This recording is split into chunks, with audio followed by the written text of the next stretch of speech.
atın səsi, həyatın izləri qədim Azərbaycanın ucsuz-bucaqsız dərələrində, dağların sərt, lakin mərhəmətli qoynunda, axan çayların sərin sədası və geniş düzənliklərin əsrarəngiz gözəlliyi arasında yerləşən Kiçik Qızılqaya kəndində həyat, min illik ənənələrin, ataların hikmətinin və insan ruhunun dərin sirlərinin izlərini daşıyan böyük bir roman kimi davam edirdi.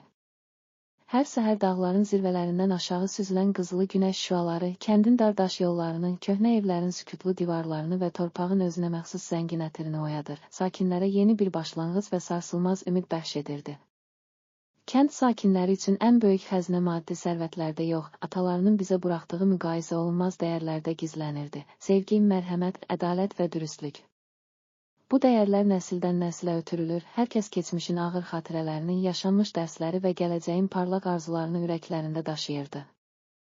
Lakin son zamanlarda kəndin üzərində baş verən fəlakətlər, itkilər və dəyişikliklər insanların qəlbində dərin yaraların və qırılmış ümidlərin izlərini buraxırdı. Gənc Murad Məmmədov, Kiçik Qızılqaya kəndinin ən hörmətli ailələrindən biri olan Məmmədovlar nəslinin övladı, uşaqlıqdan bəri kəndin dar daş yollarında, köhnə evlərin sükutlu divarlarında və atalarının eşq dolu nağıllarında böyümüşdü. Onun həyatında hər şey, atalarının sözləri və ənənələri ilə möhkəmlənmişdi. Qoca Hacı Əli bəy hər axşam ocağın qarşısında toplanan ailə üzvlərinə deyərdi: "Həyat böyük bir roman kimidir, hər səhifəsində acı ilə şirin, kədər ilə sevinc bir araya gəlir. Biz bu romanı atalarımızın bizə buraxdığı əbədi dəyərlərlə yazırıq və qəlbimizdə yanan o həqiqət səsi bizim gələcəyimizə ümiddir." Bu sözlər Muradın qəlbində sarsılmaz inam toxuması kimi dərin izlər buraxmış, ona həyatın əsl mənasını, insanın öz içində yanan doğru səsi və ədaləti tapmaqda yardımcı olurdu. Kənd həyatı indi keçmişin sakit dövrlərindən uzaq, çətinliklərlə dolu idi. İqtisadi bunalım, ağır qış fırtınaları, ərzaq və su çatışmazlığı kənd sakinlərini sanki öz həyatlarından nəzarəti itirmiş, qəlblərində dərin yaralar buraxmışdı. Hər kəs keçmişin acı xatirələrini, itkiləri və unudulmuş arzuları yenidən canlandırmağa çalışır, lakin həyatın sərt reallığı qarşısında bu axtarış tez-tez qırılmış ümidlərlə nəticələnirdi. Murad bu çətinliklərlə mübarizə aparmaq üçün öz iç dünyasına səyahətə çıxmağa qərar verdi. Bir bahar səhəri təsərrüfat işləri ilə məşğul olmaq üçün erkən yola düşən Murad, Ataya Qürur Əun üzərində kəndin dar daş yollarını keçərək uzaq, sakit meşələr və geniş düzlüklər arasında yerləşən sərin və dərin bir dərəyə çatdı. Dərənin suları sakitcə axır, sanki zaman burada dayanmış, hər şey öz təbii dövranında davam edirdi. Murad dərənin kənarında dayanıb, suyun incə səsini, dalğaların yavaş hərəkətini diqqətlə dinlədi. O, bu suda keçmişin itirilmiş ümidlərini, qəlbində yığılan dərin kədərin incə izlərini eşitdi. O an Murad öz içində sarsılmaz bir qərara gəldi. Həyatın hər anı, nəzarətin itirildiyi, qəlbdə yaralar buraxan anlar, eyni zamanda yeni ümidlərin, doğru səsin və həqiqətin doğduğu anlardır. Mən itirilmiş nəzarətimi və qəlbimdə yanan o doğru səsi yenidən tapmalıyam. Bu ölçülməz və anlaşılmaz hisslər Muradı yalnız öz həyatında deyil, həm də kəndin ruhunda böyük dəyişikliklərə ilham verdi.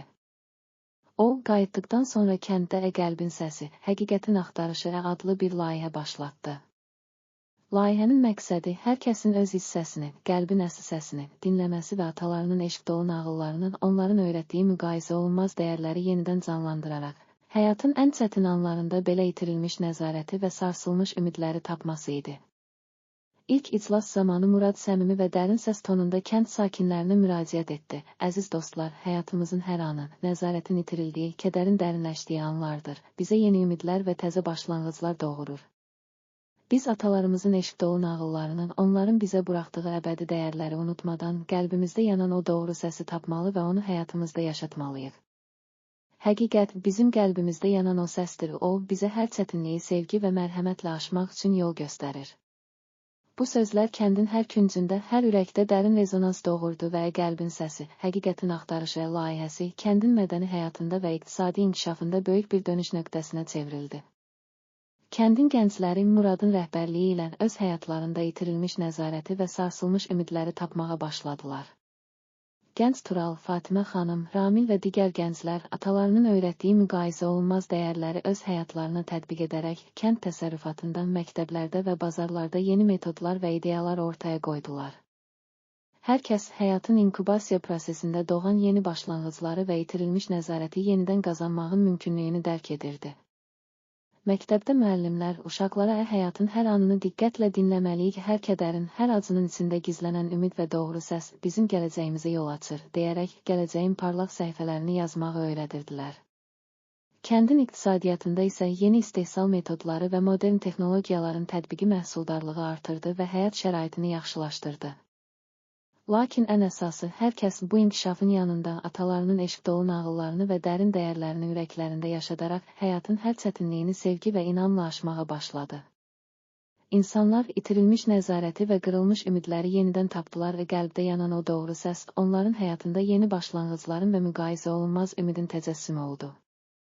Murad, qürur adlı atı ilə keçdiyi uzun və mənalı yolculuqda, hər addımında, hər nəfəsində öz qəlbində yanan o sarsılmaz ümid və sevgi işığını hiss edirdi. Qürur onun ritmik və güclü addımları ilə keçdiyi hər daş, hər yarpaq ona atalarının eşq dolu nağıllarını və həyatın sarsılmaz ümidini xatırladırdı. Bu mənzərələr ona insan ruhunun nə qədər zəngin və güclü olduğunu, hər kədərin, hər acının öz içində yeni ümidlər və dərslər doğurduğunu bir daha sübut edirdi.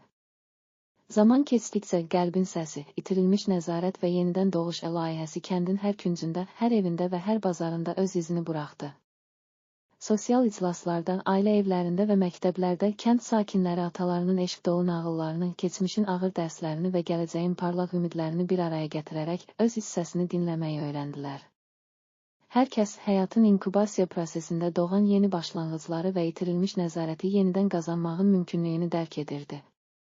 Hər kəs həyatın ən çətin anlarında belə qəlbində yanan o sarsılmaz ümid işığını, o doğru səsi eşidərək öz nağıllarını sevgi və inamla yazmağa davam etdi. Bir neçə il sonra Kiçik Qızılqaya kəndi yalnız modern təsərrüfatın və iqtisadi inkişafın simvolu deyildi, o, eyni zamanda atalarının eşq dolu nağıllarını, dərin dəyərlərini və insan ruhunun sarsılmaz gücünü nümayiş etdirən bir mədəniyyət mərkəzi kimi tanındı. Kəndin hər kəsi həyatın ən çətin anlarında belə qəlbində yanan o doğru səsi, o müqayisə olunmaz ümid işığını itirmədən gələcəyə doğru addım atmağı bacardı. Müəllimlər məktəbdə uşaqlara həyatın hər anını diqqətlə dinləməli, qəlbimizin səsini eşitməliyik, çünki o səs bizə gələcəyin parlaq səhifələrini açır, deyərək gələcək nəsillərə ümid bəxş edirdilər. İndi də hər səhər günəşin qızılı şüaları ilə başlayan, hər axşam ulduzların sönük işığında bitən o sakit gecələrdə Kiçik Qızılqaya kəndinin hər bir sakinə qəlbin səsi, itirilmiş nəzarət və yenidən doğuş layihəsinin və hakimin səsi, qürurun və sevginin nağılı dastanının gətirdiyi dərin dəyişiklikləri ürəklərində daşıyır, atalarının eşq dolu nağıllarını və dərin dəyərlərini unutmadan həyatın hər səhifəsini sevgi, mərhəmət və inamla davam etdirdilər. Bu dastan Tolstoyun böyük romanlarında təsvir olunan kimi insan ruhunun ən dərin qatlarından doğan, həyatın hər səhifəsində, hər cümləsində dərs və ümid, sevgi və mərhəmət daşıyan müqayisə olunmaz bir hekayə idi. Hər kəs bilirdi ki, həyatın ən böyük xəzinəsi maddi sərvətlərdə deyil, qəlbdə yanan, insan ruhunu dərinliyində işıqlandıran o müqayisə olunmaz ümid və sevgi işığıdır. O işıq isə həyatın inkubasiya prosesində doğan təzə ümid, diqqətli dinləmə və sarsılmaz sevginin təcəssümü olaraq əbədi yaşayır. Beləliklə, Kiçik Qızılqaya kəndi, atalarının öyrətdiyi müqayisə olunmaz dəyərləri və qəlbdə yanan, qırılmış, amma yenidən bərpa olunan ümidləri, insan ruhunun ən dərin sirlərini, o ölçülməz, qeyri-anlaşılmaz, qırılmış və bərpa olunan həyat hekayəsini ürəklərində saxlayaraq həyatın hər çətinliyini sevgi, mərhəmət və inamla aşdı və gələcək nəsillərə də bu sarsılmaz gücün, bərpa olunmuş ümidin və müqayisə olunmaz dəyərin canlı təcəssümünü miras qoydu. Gələcək nəsillər bu dastandan ilham alaraq həyatın ən qaranlıq gecələrində belə qəlblərində yanan o ölçülməz, anlaşılmaz ümid və diqqətli səsi itirmədən öz nağıllarını sevgi və inamla yazmağa davam edəcəklərinə sarsılmaz inam bəxş etdilər. Hər kəs bilirdi ki, həyatın ən böyük zənginliyi maddi sərvətlərdə deyil, qəlbdə yanan, insan ruhunu dərinliyində işıqlandıran o müqayisə olunmaz ümid, sevgi və mərhəmət işığıdır. O işıq isə həyatın inkubasiya prosesində doğan təzə ümid, diqqətli dinləmə və sarsılmaz sevginin təcəssümü olaraq əbədi yaşayır. Beləliklə, Kiçik Qızılqaya kəndinin hər kəsi hər səhər günəşin qızılı şüaları ilə oyanıb, hər axşam ulduzların sönük işığında öz nağıllarını yazmağa davam etdilər. Hər kəs atalarının eşq dolu nağıllarının dərin dəyərlərini və qəlbində yanan o diqqətli səsi, o müqayisə olunmaz ümid işığını eşidərək həyatın hər səhifəsini sevgi, mərhəmət və inamla davam etdirdi. Bu dastan Tolstoyun böyük romanlarında təsvir olunan kimi insan ruhunun ən dərin qatlarından doğan, həyatın hər anında yeni başlanğıclar, müqayisə olunmaz ümid və sevgi ilə dolu sarsılmaz bir hekayə idi. Gələcək nəsillər bu dastandan ilham alaraq həyatın ən qaranlıq gecələrində belə qəlblərində yanan o müqayisə olunmaz ümid və diqqətli səsi itirmədən öz nağıllarını sevgi və inamla yazmağa davam edəcəklərinə sarsılmaz inam bəxş etdilər. Hər kəs bilirdi ki, həyatın ən böyük xəzinəsi maddi sərvətlərdə deyil, qəlbdə yanan, insan ruhunu dərinliyində işıqlandıran o müqayisə olunmaz ümid, sevgi və mərhəmət işığıdır. O işıq isə həyatın inkubasiya prosesində doğan təzə ümid, diqqətli dinləmə və sarsılmaz sevginin təcəssümü olaraq əbədi yaşayır. Beləliklə, həqiqətin axtarışı, qəlbin əsas səsi adlı bu dastan Kiçik Qızılqaya kəndinin daş divarlarında, qoca evlərin dəyərli divarlarında və axan çayın sularında əbədi izlər buraxaraq insanlara həyatın ən çətin anlarında belə qəlbdə yanan, diqqətlə dinlənən sarsılmaz ümid və sevgi işığının nə qədər qiymətli olduğunu xatırlatdı. Hər kəs atalarının eşq dolu nağıllarını və dərin dərslərini ürəklərində saxlayaraq öz nağıllarını sevgi, mərhəmət və inamla yazmağa davam etdi. Bu, Tolstoyun böyük romanlarında təsvir olunan kimi insan ruhunun ən dərin qatlarından doğan, həyatın hər anında yeni başlanğıclar, müqayisə olunmaz ümid və sevgi ilə dolu sarsılmaz bir hekayə idi. Gələcək nəsillər bu dastandan ilham alaraq həyatın ən qaranlıq gecələrində belə qəlblərində yanan o müqayisə olunmaz ümid və diqqətli səsi itirmədən öz nağıllarını sevgi və inamla yazmağa davam edəcəklərinə sarsılmaz inam bəxş etdilər.